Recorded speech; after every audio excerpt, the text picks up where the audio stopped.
Your first radio, but you've just shifted a bit and you're doing drive time now, aren't you? I love it. I absolutely love it. I was brought up listening to the radio.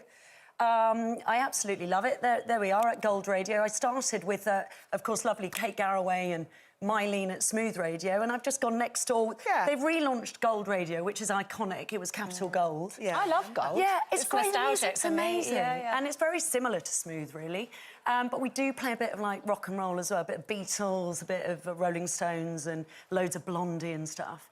I'm really loving it. It's a new challenge, but I think that, for me, is wonderful. And you've got the best voice. When you were on Smooth, Thank you. Yeah, I just think it's, they say dulcet tones, don't they? Thank you. I just don't know. Yeah, it's quite deep, my voice, but I enjoy it. And you don't have to worry about what you look like, really, and you just go in, you're comfortable, you dance to the music. Although now they film you constantly on radio. Well, not Gold at the moment, Katie, so I love it. Does it go up to the 90s? Because I read this week that the 90s is now back in, and I'm thinking the 90s to me was literally yesterday. No, that's and now they're celebrating 90s. it as a vintage decade. It's 60s. We play a little bit of 60s, 70s, 80s, early 90s. Did you grow up with a lot of music growing up? Yeah, and a lot of radio, weirdly. Yeah, but I listened to, obviously, because I'm 49, it was a lot of Blondie, it was a lot of Bowie, a lot of soul, Randy Crawford, you know, it was all those sort of vibes. Also loved the Beatles, the Rolling Stones, but I went to school in the 90s, so bit of everything. I wanted to ask you, because obviously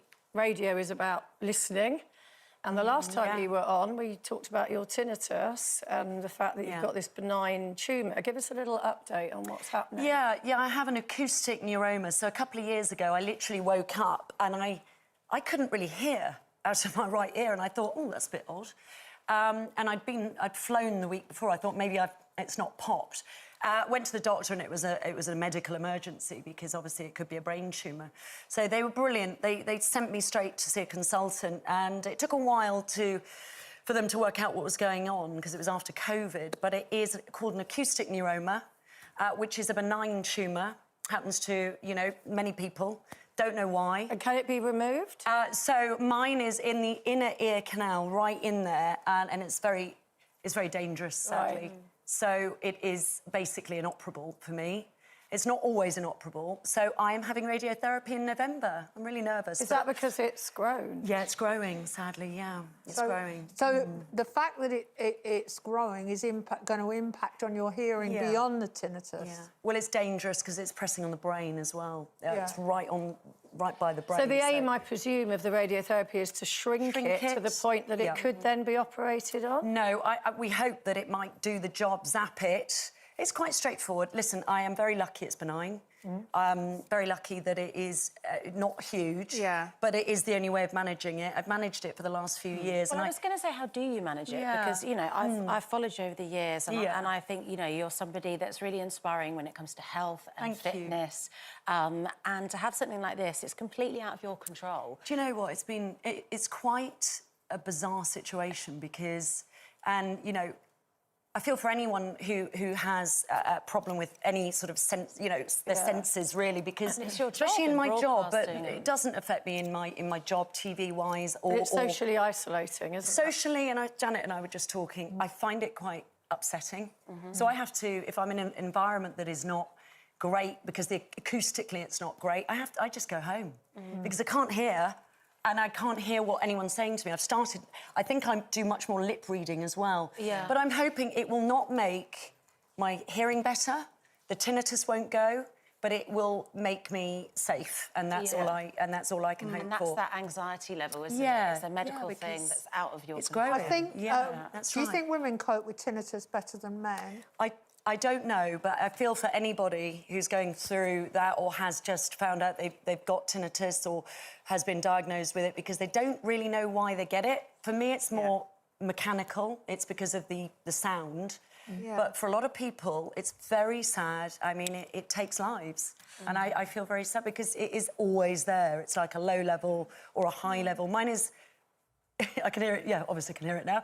It's just a buzzing, it's a constant buzzing. So you have techniques to tune it out completely? Yeah, do you know what? I have learnt to, well, just not think about it. I know, which sounds very easy to do. Yeah, but not to focus on not it. to focus on Yeah, it. yeah. But there is a lot of help out there. But do you know what? In terms of not focusing on it, you've got a lot to be distracted with at the moment.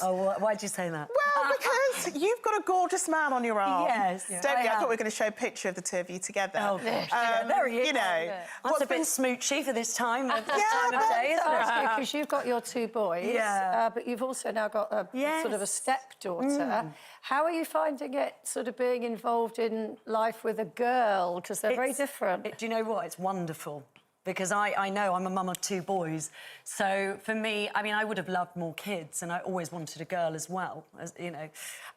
So for me, it's a joy. She's wonderful. She's brilliant. She's very strong. She's got an alpha female. How old is she? 8? 8 years old. Oh, that's a fun age. And she loves all the things, like she loves animals, like me, and nature, and doing stuff, and cooking, and she's very, you know, loves sort of healthy eating and all the things that I love. And she likes doing... Like, we did a face mask together the other day together.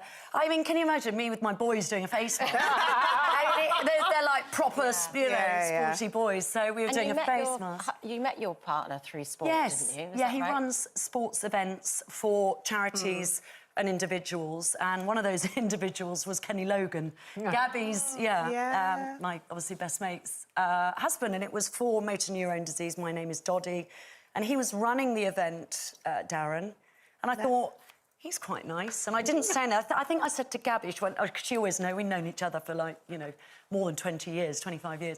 And then it just gently, organically happened, and he asked me out. And then when we got back, because we were in Paris, because it was a run and a cycle, walk and cycle from Scotland to Paris, when we got back, he asked me out. Oh, no. And it's nearly 2 years, our anniversary. That's incredible. And you mentioned sort of as the big 5-0 next year. And I think it's a really lovely way to sort of bring in a new decade in your life, is with this